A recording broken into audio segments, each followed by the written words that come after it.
রাজধানীর অভিজাত এলাকা বনানীর কামাল আতাতুর্ক সড়কের ২৮ তলা বিশিষ্ট বিশাল এ ভবন নজর কাটবে যে কারুর। সিভিল এভিয়েশনের নীতিমালা অনুযায়ী বনানী এলাকায় ২০১ ফুটের বেশি উচ্চ ভবন নির্মাণ নিষিদ্ধ। কিন্তু শেরাটন ঢাকা নামে পরিচিত ভবনটির উচ্চতা অন্তত ৫০০ ফুট। নিয়মনীতির তোয়াক্কা না করে ঢাকা উত্তর সিটি কর্পোরেশনের জায়গায় গড়ে ওঠা ভবনটির পরতে পরতে রয়েছে অনিয়ম আর দুর্নীতি। আমাদের কাছে তথ্য ছিল ৪ তলা থেকে ১১ তলা পর্যন্ত ডিএনসিসির মার্কেট হিসেবে প্রস্তুত করেছে শেরাটন ঢাকার মূল কর্তৃপক্ষ বোরাক রিয়েল এস্টেট। প্রস্তুত থাকা মার্কেট কেন চালু হচ্ছে না সেটি দেখতে ভেতরে প্রবেশ করতে চেয়েছিলাম আমরা, কিন্তু নিরাপত্তা কর্মীদের বাধার মুখে পড়তে হয় আমাদের। জানা গেল সার্বক্ষণিক নিরাপত্তা কর্মী মোতায়েন করে রাখা হয়েছে যাতে কেউ জানতে না পারে ভেতরের কি অবস্থা। তথ্য বলছে অবিভক্ত ঢাকা সিটি কর্পোরেশন ২০০৫ সালে সিদ্ধান্ত নেয় ১৪ তলা বিশিষ্ট বনানী সুপার মার্কেট কাম হাউজিং কমপ্লেক্স নির্মাণ করবে এই জায়গায়। কিন্তু ৩ তলা পর্যন্ত নির্মাণ শেষে অর্থের অভাবে বন্ধ হয়ে যায় কাজ।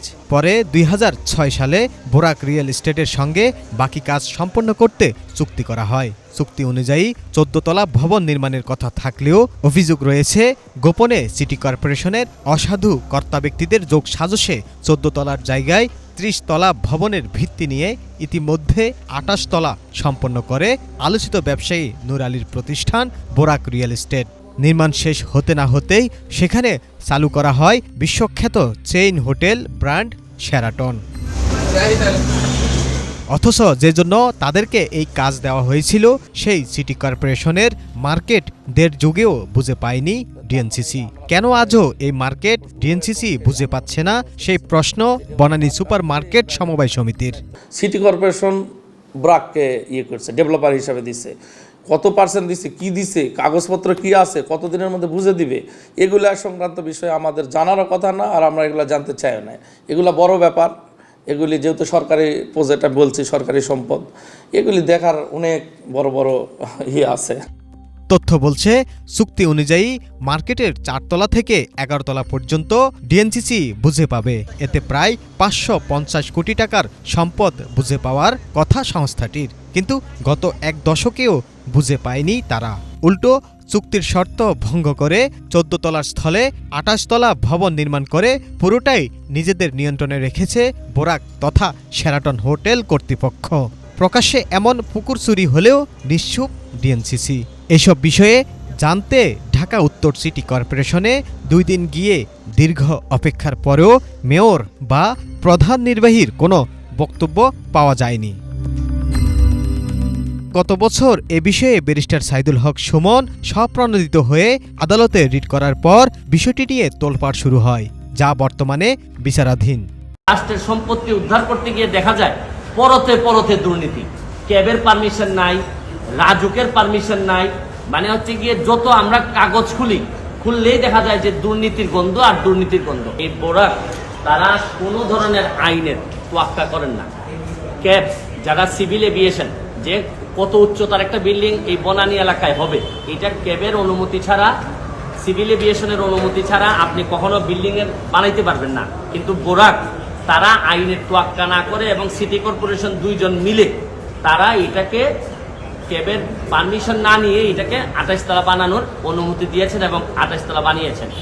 মাননীয় আদালত বলেছেন যে আমাদের কিছু অসৎ লোক যারা টাকার বিনিময়ে সব অর্ডারই দিয়ে দেয়, সব পারমিশনই দিয়ে দেয়, বিরক্ত হয়ে এই কথাটি বলেছেন। দৃষ্টিনন্দন এই ভবনটি সৌন্দর্য বিবেচনায় যে কারোর নজর কাড়লেও ভোগান্তি পোহাচ্ছে হযরত শাহজালাল বিমানবন্দর থেকে উড্ডয়নরত বিমানগুলো। চরম ঝুঁকি নিয়ে উড্ডয়ন করতে হয় দেশি বিদেশি উড়োজাহাজগুলো। কাগজে কলমে ব্যবস্থা নেওয়ার বিষয়ে চিঠি চালাচালি হলেও অনেকটাই নীরব সিভিল এভিয়েশন কর্তৃপক্ষ। বিচারাধীন এ মামলার বিষয়ে নতুন চেয়ারম্যানের প্রত্যাশা আদালত বিমান উড্ডয়নের নিরাপত্তা বিবেচনায় নেবেন।